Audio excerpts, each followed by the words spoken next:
Welcome back to the classroom.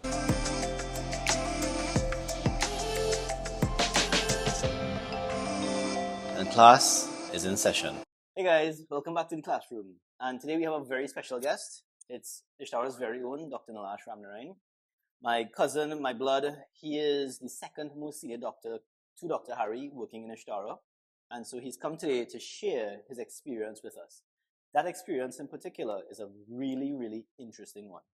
Dr. Nilash, for an entire year, he fasted each month for that entire year. So I'm really keen to hear his experience and what revelations that led him to, so many pitfalls, what he gained from it, all that good stuff. So, Dr. Nilash, welcome to the show. Thank you very much for having me, Dr. Roshan. I'm very excited to be here. I love this passion project of yours. I endorse it completely. I think it's gathering a lot of attention. Right. It's stimulating a lot of conversation. And one of the things that we're noticing is a lot of younger people are getting engaged into the conversations, which is what we want to do, and we want to spread these sort of things. Yeah, man. So thank you for having me on. I hope to do much more videos. Yeah, right? It'll be fun. But yeah, whole year fasting. So, tell me, what do you want to know about it? So first of all, why? Why did I do it? Okay, so that's a little bit of a story. I mean, there's a couple of reasons there, right? But why did I really do it? I did it because I was coming out of that whole pandemic period. That had been extremely tough, right? For everyone, yeah. Yeah, I think we only really know how tough it was in retrospect.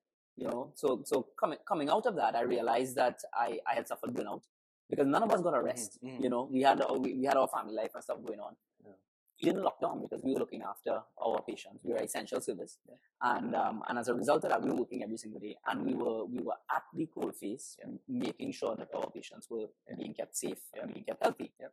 And in so doing, I think somewhere towards the end of that, when I actually got COVID, and thankfully it was mild, I started noticing a different level of fatigue.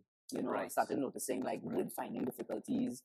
I started noticing that one of the things that I pride myself for, which is to be sharp and quick, I found I was really slowing down. Brain fog. A lot of brain fog. Right. Yeah. Which is very common for people. For long COVID, right? Yeah. A lot of people don't even know that after COVID, they notice it. So I didn't notice it at first. So I think in total, it was maybe after a year after I fought COVID the first time, and then it was in my household again, and I got another mild bout of it. But I said, good, now this thing is adding up, and I felt nervous, tremulous. My brain wasn't really working. I thought, I need to do something about this. And so cue fasting, right? Because I done enough research about it. I believed in it, right? Based on what I had read. I tell patients about fasting, but then one of the things that I like to do is, one of the things that I live by is, I don't like to tell people to do things that I can't do myself. Right. I really like to kind of dive into it and understand it from the inside out, so that I can bring it to patients and say, look, this is authentic. Yep. So that's what got me into doing it. Sure. I remember, for instance, I would have put up a video on intermittent fasting. Dr. Adriel did 5-day fasting, and it was a sort of it was well known that you had some trouble with fasting in the earlies. Yes, absolutely. And so did that present any specific challenges to you when you first started it? Yeah, so I'm glad you highlighted that, because that was a struggle of mine. I believed that I couldn't fast. Some of my very good friends who can fast, and then people like yourself and Dr. Adriel, I often looked at your build of your body and your constitution, and I saw that you all maybe had a little bit more reserve, and then everybody who knows me well would say that I could get hungry. Right. So I can. Your wife. Yes, maybe my wife would say that, right? She'd probably watch this and say, yeah, definitely. So, the first thing, if I miss a meal, would I start to get a little agitated, a little irritable. Sure. Maybe I need to eat something. And I just thought it was my build. I thought it was my makeup. Sure. Right. Sure. And so getting into fasting, I realized that I had to boil the frog. I had to do it gently. Slowly. Yes. So I came up with a whole structure. I researched it thoroughly. I was going to do this for a whole year. That was my intention at the start. Right. So April last year, I started this, April 2023. Right. And the idea was to really kind of structure it and know how I was getting into it. So that I would love to hear the structure and how you planned it and stuff like that. Okay, so it started with concept that there's 3 phases to our fast, right? there is the depletion of the carbohydrates that exist in your body, right? And that usually happens within the first day. So your liver, your muscles, they store something called glycogen. Right. Then remember, there's going to be even a meal in your tummy as well. The last meal that you ate is going to be in your tummy. So there's carbs in that, right? So all of that typically takes, I think, 8+ hours to deplete, right? Probably more than that. Some people say the first day, right? 24 hours. Yeah, by the time you get rid of that. And then the second phase is ketosis. Right. So that's when your body kind of switches fuel, right? And you can do that without becoming hypoglycemic. Yeah? People think they become hypoglycemic. You don't. When you're switching fuels, you start to feel irritable and angry, typically, because you're switching into ketosis. Is that what runners call hitting the wall, so to speak? I imagine it is. I mean, I don't know. You run, so you might know. Yeah. It's been a long time since I've done any distance running. But yes, they do talk about that, right? And they carb load. I know that they load up on their carbs. And then sometimes they'll take energy gels as they go on, right? Yeah. So it could be that they don't want to switch into ketosis. Right. You know. But in terms of fasting, you want to be in ketosis. Right. Okay. Right. And ketosis is when you start to burn fat. Right. Right.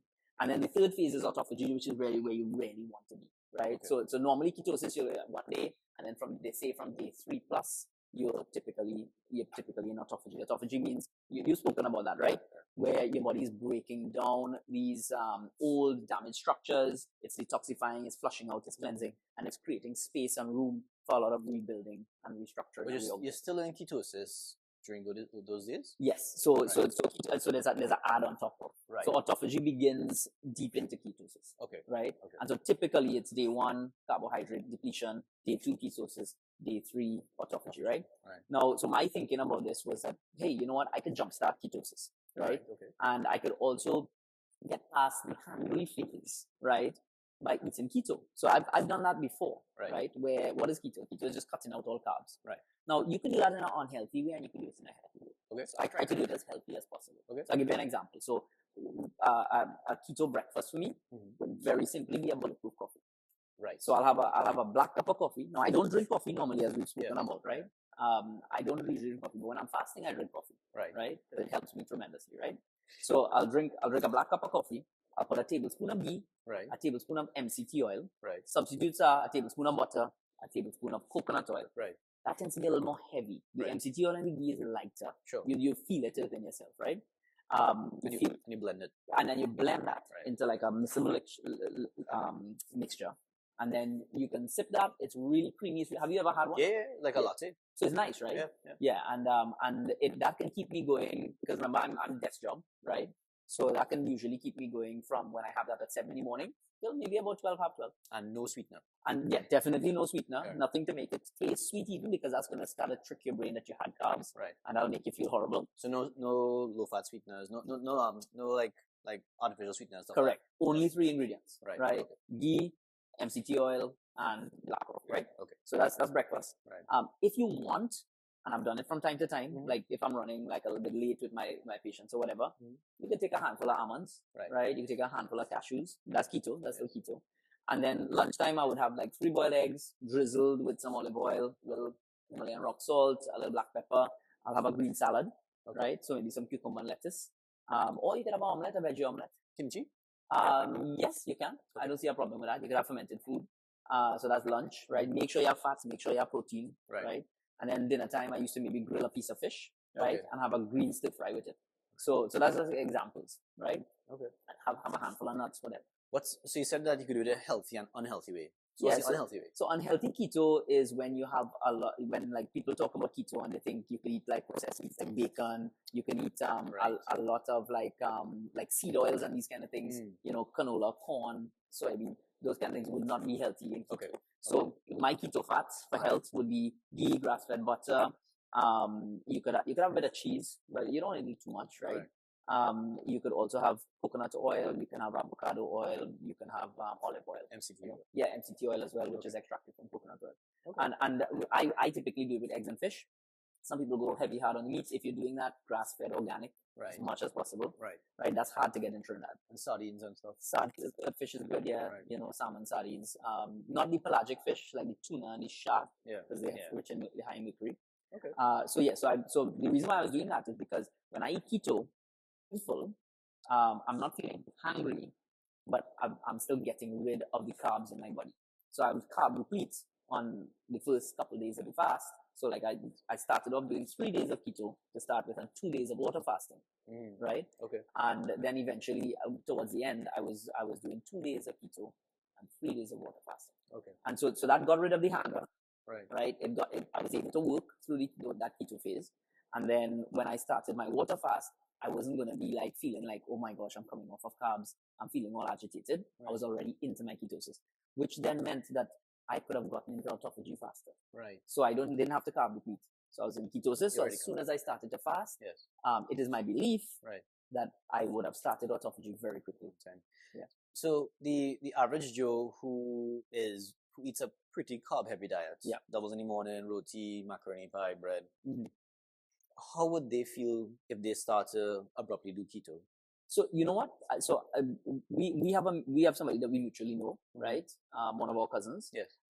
He would have eaten a very heavy carb diet. I introduced him to keto as a weight loss strategy, and he found it very easy to transition and switch into it. Okay. Right now, sometimes I have to coach him to get him back into healthy keto, right? Because he's a meat eater, and he'll go for what's easy to get and that sort of thing. But people find it very easy to transition into keto. Okay. I don't think staying in keto for very long periods of time is a healthy thing. Yeah. But I use it so that I can launch into my fast. I use it as like a slingshot. Okay. And so this once a month fast, yes. How many days did you fast for? How many days was I water fasting for? Yeah. So a month. Yeah. So at first I would do it for 2 days, right? A 2-day water fast. Right. And the reason why I did that is because I did not believe, based on what we spoke about, that I was capable of working and fasting at the same time. Right, yes. Right? And I proved myself right. Yeah. I used to do this. So I used to do my keto for 3 days. I would do it Wednesday, Thursday, Friday. I'd be working those days. I could do keto and work. Right. And then on Saturday and Sunday, I'll do my water fast. Right? Right. Okay. And then eventually I started, so a couple of times I did it, I felt I was out it. I had the support of my family. That was good. Right? They understood why I was doing it. So I had to lie down a lot. I'll feel like tired and dizzy a lot. But that, honestly, by the time the second or third time I was doing it, all of that was gone. Like I didn't trust myself to drive the first couple of fasts. Oh, okay. Right? That's good to know. But yeah. If you're doing it for the first time, you don't want to fast the first time. Dedicate your time. Right. Protect your time. My wife was understanding enough, so she drove us around and all these kind of things. But I habituated pretty quick. The first one was tough. The second one was a little tough. By the third one, I was like, yeah, I could do this. I was driving. I was doing things normal. And then I noticed, hey, it doesn't make sense doing this on a weekend. Because the biggest problem with fasting is being bored. Right? So when you're bored, you start to think about, oh my God, when I'm going to eat, boy, what am I going to eat? Right? And so I decided, look, if I'm at work, my mind is busy, going. Right. And then I don't have to break for lunch and stuff. I can be more productive. And then it's air conditioned, so the climate control was good as well during fasting. And the weakness and stuff didn't bother you? Yeah, so I updated this after the third of I think midway into the year, maybe fast number 6 or 7. Sure. That's when I decided, you know what, I was gonna do keto Monday, Tuesday, Wednesday, and fast Thursday, Friday. Okay. Right? And then my last 3 fasts, I decided, man, I can do this. Monday, Tuesday keto, Wednesday, Thursday, Friday fast. Oh, so you added a whole day water fast. I added a whole day water. So you got your confidence up. So yeah, because you just realize that, you know what, in water fasting, the first day is okay. The second day for me is usually pretty crappy. Right. And then fasters always talk about how they kind of get into this zone where they don't feel hungry. Right. And they also feel like they can fast forever. Right. No, that's not good. Nobody should do that. But I was missing that day 3. So I was feeling great on day 1. I was feeling crappy on day 2, and then I was refeeding. Right. So by day 3, I got to experience that buoyancy that everybody talks about. Okay. Yeah. Just a note, guys. If anyone's gonna attempt to water fast, please consult with your physician. That's super important. Dr. Nilash, Dr. Adriel, myself, we're all physicians, so we could gauge how we feel. Because again, you would feel pretty crappy, you would feel very low energy and stuff. So if you're gonna do this by yourself, please consult a physician, of course, and be guided accordingly, right? That's important to note. So talking about the sort of unpleasantness of it all. So why would I want to do something so unpleasant? Why would anyone listening want to do something that's unpleasant or hard? Yeah. So it's not all nice. I feel like when you're fasting, you have to spend long periods of time feeling hungover, right? You feel kind of like a little achy, a little less energy. It's not that you can't function. Right. It's just that it's a bit more effort to function, right? But there is this slingshot effect that I noticed, right? So I was doing this for, like, I was setting aside like a week, 5-day period to do this every month. I was feeling like amazing for these 3 weeks afterwards. Oh, you know, okay. I felt good energy. I felt my brain was working. The reason why I started fasting in the first place because of some of this long COVID effects on my body. I found like it was disappearing pretty fast. Wow. You know, and so I got back my metabolism. I got back my brain function. I felt my nervous system recalibrated, and it really, really helped. Did you lose weight? Like, did you have an overall weight loss? No. So when during the pandemic, I played around with doing intermittent fasting. I did it for over a year, and I lost a lot of weight. Right. I think that was a combination of us, working pretty hard, stress levels being high, and I was doing intermittent fasting at that point. I was religious about it. No joke, intermittent fasting. I was doing it, and I lost a lot of weight. The 1 month fasting, no, I didn't, because maybe my weight would fluctuate a little bit during the fast. But I ate what, we eat healthy. So when I say I ate whatever I wanted afterwards, meaning I was limiting myself, and I felt that I was catching up on the calories that I missed during the fast. Right. So my weight stayed relatively constant, and I'm doing it because of weight loss. I was doing it for regeneration, rejuvenation, energy, brain function. Okay. So that's important to know. It's not a weight loss strategies per se. I don't think fasting is a weight loss strategy. So as we're talking about eating, how would you break your fast? So I'm glad you bring up that. I don't do it right. I've never gotten it right. Not in 12 fasts have I gotten this right? So what typically happens with me when I'm fasting is day 1, I'm not thinking about food. Day 2, I start dreaming about food. I start thinking about like which restaurant I want to go to. I don't normally go to restaurants. I start to think about, I remember once watching a cable show, and there was a Burger King commercial. I'm a vegetarian. I've never had a Whopper in my life. This thing looks so good. It looked amazing. I feel like I could have reached into that TV and grabbed that and eat it, right? And so, you start to almost hallucinate about how fantastic food is. And so, when it was time to break my fast, I ate whatever I could. I would typically have a 3-course meal, and I would eat until I felt completely satisfied within my soul, right? So now, what I tell people, like, maybe that's not the best thing to do. Right? Because you gave it, I actually listened to your talk, and I thought, hey, let me try this. And I tried it a couple of times, but it just didn't do it. I couldn't do it. But what I felt was that food never tasted so good. Right. So whatever I was eating, it could be anything. It could be a bowl of dal and rice. It could be some popcorn. It was like, this is the most pleasant thing, and I felt like that would give me some good, like that I was just having this completely sensory overload experience that was making me feel happy. It gave me a lot of joy. Because what occurred to me as you were chatting was that in addition to fasting from food, you were also in a big way fasting from dopamine. Absolutely, yes. That feel good hormone. And so that reintroduction of food is just explosion of dopamine in your brain. Yes. And your brain just swimming around in this thing all happily, almost like a drugged up kind of thing. Yeah. So I mean, to me, it was a sort of a dive into like having a very pleasurable experience and deriving a huge amount of joy. Because one of the things that I worked through in the pandemic was I wanted to make sure I had more joy in my life. Right. And so and you're right. So how do we do this? We do this from like comparison with what it isn't. So that's almost philosophical.